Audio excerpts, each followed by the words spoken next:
Alright, so let's take a closer look at those possibilities. Over here we have 0h0 times 0 gives us t0 d0. Well, you probably know that anything times 0 is just going to give you 0. It's not going to give you t0 d0, where t and d are different digits from 0, because it does say that the letters represent different digits. So t and d can't be 0 as well. So we can eliminate this possibility.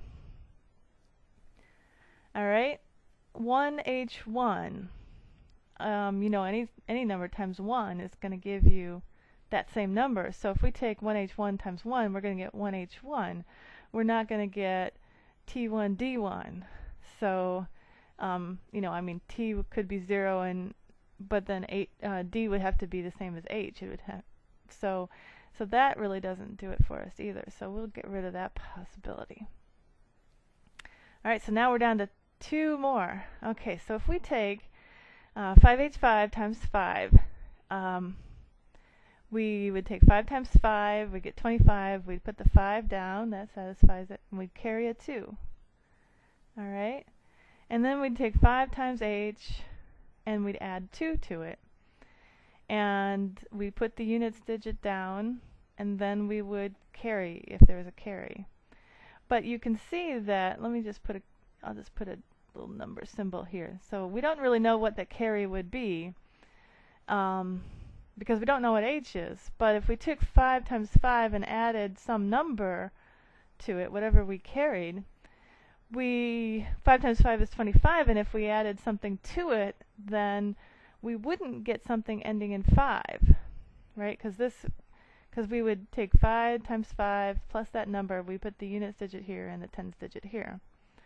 But you can see if this number was something other than 0, then when we add that number to 25, we're not going to get something ending in 5 anymore, right? Because this isn't going to become 5 again until you add 10 to it, and you can't have a carry of 10. So that tells us that when we multiply 5 times h and add 2 to it, it has to be a single digit. We can't carry anything over, because if we carried anything over, then this digit wouldn't be a 5 anymore. So let's look at the possibilities for h now.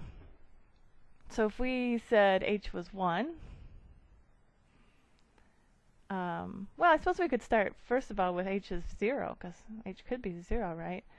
So if we said h was 0, we get 5 times 0, h equals 0. So 5 times 0 is 0 plus 2, then d would be 2, and we wouldn't have a carry, and this would be 25. Okay, if h was 1,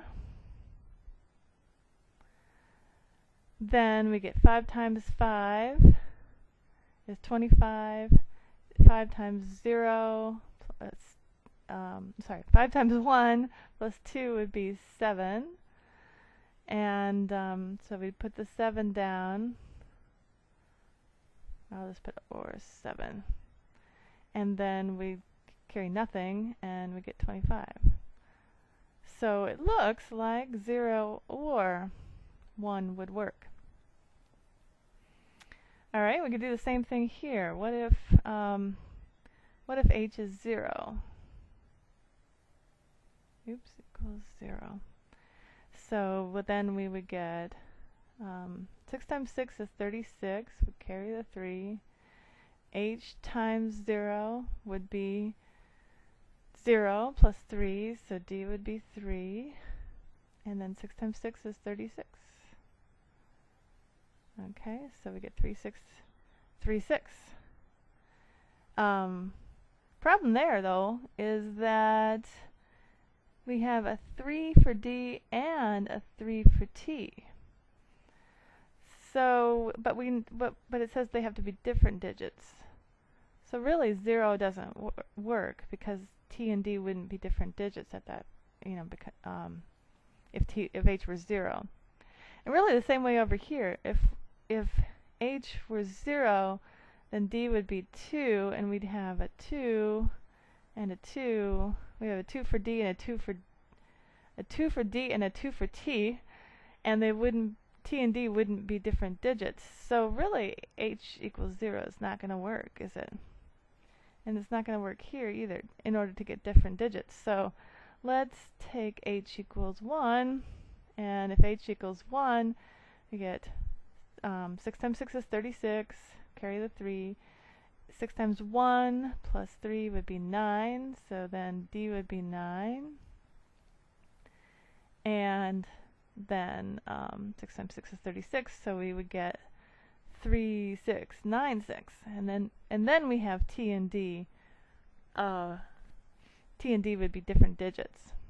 And the same way over here, if we use H equals 1, we get 2, 5, 7, 5, and then T and D would be different digits. So it looks like the only possibility for H is H equals 1.